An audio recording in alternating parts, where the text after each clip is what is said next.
তাফসিরে কুরতুবীর লেখক ইমাম কুরতুবী রাহমাতুল্লাহ তিনি উল্লেখ করেছেন, যখন রাসূলুল্লাহ শত্রুদের হাত থেকে বাঁচার জন্য বা শত্রুদের চক্ষু থেকে আড়াল করার জন্য চেষ্টা করতেন, তখন রাসূলুল্লাহ কুরআনের 3টা আয়াত পড়তেন। কয়টা আয়াত?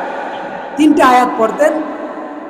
হযরতে কাআব বলেন, আল্লাহর রাসূল সাল্লাল্লাহু আলাইহি ওয়াসাল্লাম যখন মুশরিকদের দৃষ্টি থেকে আত্মগোপন করতে চাইতেন, তখন রাসূলুল্লাহ সাল্লাল্লাহু আলাইহি ওয়াসাল্লাম কুরআনুল কারীমের এই 3টা আয়াত পড়তেন। তার মধ্যে 1 নম্বর আয়াত হলো ইন্না জাআলনা আলা কুলুবিহিম আকিন্নাহ আইয়াফকাহুহু ওয়া ফি আযানিহিম ওয়াকরা। 2 নম্বর আয়াত হলো উলাইকাল্লাযীনা তাবাআল্লাহু আলা কুলুবিহিম ওয়া সামঈহিম ওয়া আবসারিহিম।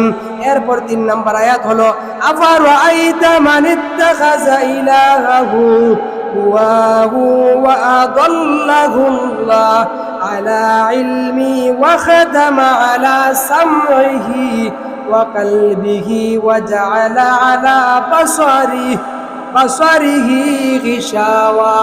আল্লাহর হাবিব যখন মুশরিকদের চক্ষুর মধ্যে পর্দা দেওয়ার চেষ্টা করতেন, অর্থাৎ মুশরিকরা তারা নবীকে দেখবে না, তখন আল্লাহর রাসূল এই 3টি আয়াত পড়তেন। এই 3টি আয়াত পড়ার কারণে আল্লাহ রাব্বুল আলামিন কাফেরদের মুশরিকদের মধ্যে এমন একটা পর্দা তৈরি করে দিতেন, যেই পর্দার কারণে রাসূলুল্লাহ তাদের পাশে থাকতেন, কিন্তু কাফের মুশরিকরা রাসূলুল্লাহকে দেখতে পেত না।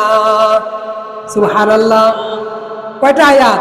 3টা আয়াত। প্রথম আয়াত হলো সূরা ইসরার, সূরা বনী ইসরাঈলের 46 নং আয়াত, অর্থাৎ 46 নং আয়াত এই আয়াত। এরপর সূরা নাহলের 108 নং আয়াত। এরপর সূরা জাসিয়ার 23 নং আয়াত।